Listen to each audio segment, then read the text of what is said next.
నమస్తే, welcome to I dream. వచ్చే ఏడాది జరిగే సార్వత్రిక ఎన్నికలకు ముందు కాంగ్రెస్ పార్టీపై దేశవ్యాప్తంగా మళ్లీ క్రేజ్ పెరుగుతోంది. గతంలో 10 ఏళ్ల పాటు కాంగ్రెస్ నేతృత్వంలోని యూపీఏ ప్రభుత్వం కేంద్రంలో అధికారంలో ఉంది. ఆ సమయంలో చేసిన స్వీయ తప్పిదాలతో అధికారం కోల్పోయిన ఆ పార్టీకి తిరిగి జవజీవాలు నింపేందుకు రాహుల్ గాంధీ తీవ్రంగా ప్రయత్నిస్తున్నారు. ఈ క్రమంలో ఆయన స్వయంగా దేశవ్యాప్తంగా పలుచోట్ల పర్యటిస్తూ విభిన్న వర్గాలతో మమేకమయ్యేందుకు ప్రయత్నాలు చేస్తున్నారు.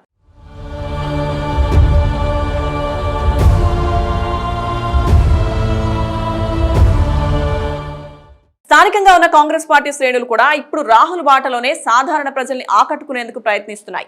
ముఖ్యంగా ఈ ఏడాది డిసెంబర్లో ఎన్నికలకు సిద్ధమవుతున్న తెలంగాణలో ప్రస్తుతం రాజకీయాలు వేడెక్కాయి. ఇదే క్రమంలో గతంలో ఉన్న బీఆర్ఎస్ వర్సెస్ బీజేపీ పోటీని కాస్త కర్ణాటక విజయం తర్వాత బీఆర్ఎస్ వర్సెస్ కాంగ్రెస్ గా మార్చేసుకున్న ఆ పార్టీ నేతలు ఇప్పుడు స్థానికంగానూ ప్రజల్ని ఆకట్టుకునే ప్రయత్నాల్లో ఉన్నారు.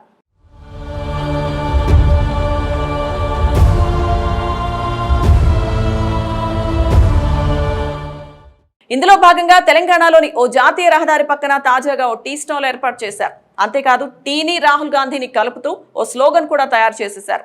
టీ తాగితే మైండ్ ఫ్రెష్ అవుతుందని, రాహుల్ గాంధీ గెలిస్తే దేశం ఫ్రెష్ అవుతుందంటూ ఓ నినాదాన్ని తయారు చేసి పెట్టారు. అంతేకాదు ఈ టీ స్టాల్ కి రాహుల్ గాంధీ పేరు పెట్టేశారు. దీంతో ఇప్పుడు ఈ టీ స్టాల్ ఫోటో సోషల్ మీడియాలో వైరల్ అవుతోంది. ఏపీ కాంగ్రెస్ మహిళా నేత శుంకర పద్మశ్రీ ఈ ఫోటోను ట్వీట్ చేశారు.